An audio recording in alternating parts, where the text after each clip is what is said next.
आज हम अपने बहुजन समाज पे आप बीती पुरानी बातों को बड़े ही मार्मिक भाव से आप सभी लोग के बीच में रख रही हूँ, जो कि आज का हमारा बहुजन समाज इसे धीरे धीरे भूल रहा है। आप लोग इस पे विचार कीजिए और इस पर अमल कीजिए।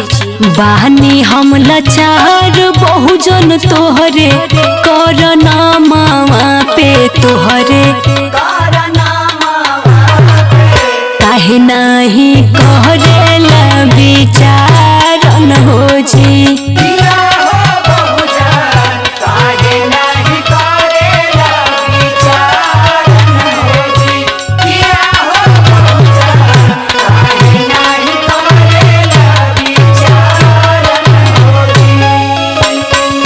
और इतना ही नहीं, औध जल में फसल रहे जब तोहर नैया हो, जब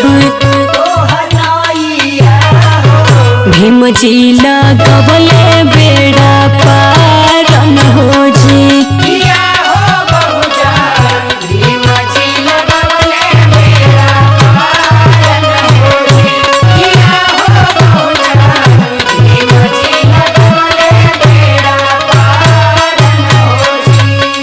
कीजिए केरल की घटना, जिसमें बहुजन समाज के साथ साथ निम्न वर्ग की महिलाओं को भी स्तन ढकने का अधिकार नहीं था, जिसके वजह से वो अपना स्तन त्याग कर अपने प्राणों की आहुति दे दी और साथ में उनके पति भी सती हो गए। हमारा एक भारत ही ऐसा देश है जिसमें महिलाओं के साथ साथ उनके पति भी सती हुए हैं। मूला कर्म वाले बतिया काहे नहीं जाने ला हो, काहे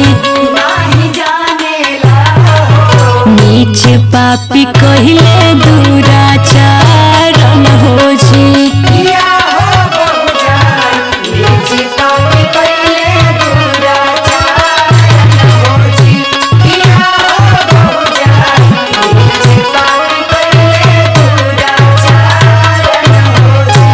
और इतना ही नहीं, और भी अन्य तरीकों से हमारे बहुजन समाज के लोगों को प्रताड़ित किया गया है।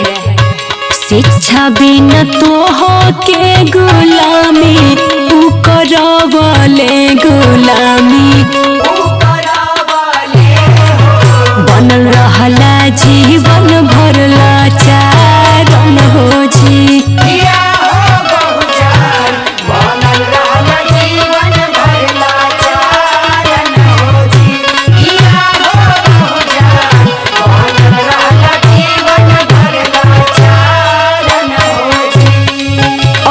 हमारे बहुजन समाज में एक ऐसे महापुरुष का जन्म हुआ जिन्होंने कठिन परिस्थितियों का सामना करते हुए शिक्षा प्राप्त किए और इस पूरे विश्व का सबसे बड़ा संविधान हमारे भारत देश को दिए और हम सभी को समान अधिकार देकर हमें उस गुलामी की जंजीरों से मुक्त किए। बाबा साहब यही लिखले सुंदर संविधान हो, सुंदर खत्म कइले पपियन के अत्याचारन हो जी।